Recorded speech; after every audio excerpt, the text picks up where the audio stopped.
ನಮ್ಮ another batch air oil ಕೂಡ ರೆಡಿಯಾಗಿದೆ. ನೋಡ್ತಾ ಇದ್ದೀರಲ್ಲ, ಕೊಬ್ಬರಿನ ನಾವು ಒಣಗಿಸಿ ಎಣ್ಣೆ ಗಾಣಕ್ಕೆ ಹಾಕಿಸಿ ಪ್ಯೂರ್ ಕೊಬ್ಬರಿ ಎಣ್ಣೆ ಜೊತೆಗೆ ನಾವು ರಿಮೈನಿಂಗ್ 22 ಹರ್ಬಲ್ ಇಂಗ್ರೀಡಿಯೆಂಟ್ನ ಆ್ಯಡ್ ಮಾಡಿ ಅದ್ರ ಜೊತೆಗೆ ಬಾದಾಮಿ ಎಣ್ಣೆನ ಸೇರಿಸಿ ನಾವು ಆಯಿಲ್ನ ತಯಾರಿಸೋದ್ರಿಂದ ಅದ್ಭುತವಾದಂತಹ ರಿಸಲ್ಟ್ನ ನಾವು ನಮ್ಮ ಪ್ರಾಡಕ್ಟಲ್ಲಿ ಕೊಡ್ತಾ ಇದ್ದೀವಿ.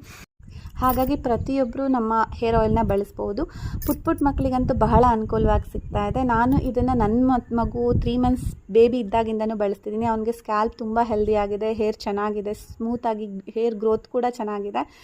ಇದು ಹೀಗೆ ಪ್ರತಿಯೊಬ್ಬರಿಗೂ ಕೂಡ ವರ್ಕ್ ಆಗೋದು. ಮೊದಲನೇದಾಗಿ ಸ್ಕ್ಯಾಲ್ಪ್ ಹೆಲ್ದಿ ಆದಾಗ ನಿಮ್ಗೆ ಆಟೋಮ್ಯಾಟಿಕ್ ಡ್ಯಾಂಡ್ರಫ್ ಕ್ಲಿಯರ್ ಆಗುತ್ತೆ, ಹೇರ್ ಫಾಲ್ ಕಂಟ್ರೋಲ್ ಆಗುತ್ತೆ, ಏನೇ ಹೇರ್ ರಿಲೇಟೆಡ್ ಇಶ್ಯೂಸ್ ಇದ್ದರೂ ಕೂಡ ಸ್ಟಾಪ್ ಆಗಿ ಹೇರ್ ಚೆನ್ನಾಗಿ ಗ್ರೋತ್ ಆಗಲಿಕ್ಕೆ ಶುರು ಮಾಡುತ್ತೆ. ಮತ್ತು ಹೇರ್ ರಿಲೇಟೆಡ್ ಇಶ್ಯೂಸ್ ಅಲ್ಲದೆ ಕಣ್ಣಿಗೂ ಕೂಡ ಬಾಡಿಗೂ ಕೂಡ ಬಹಳ ಅಂದರೆ ಬಹಳ ತಂಪು.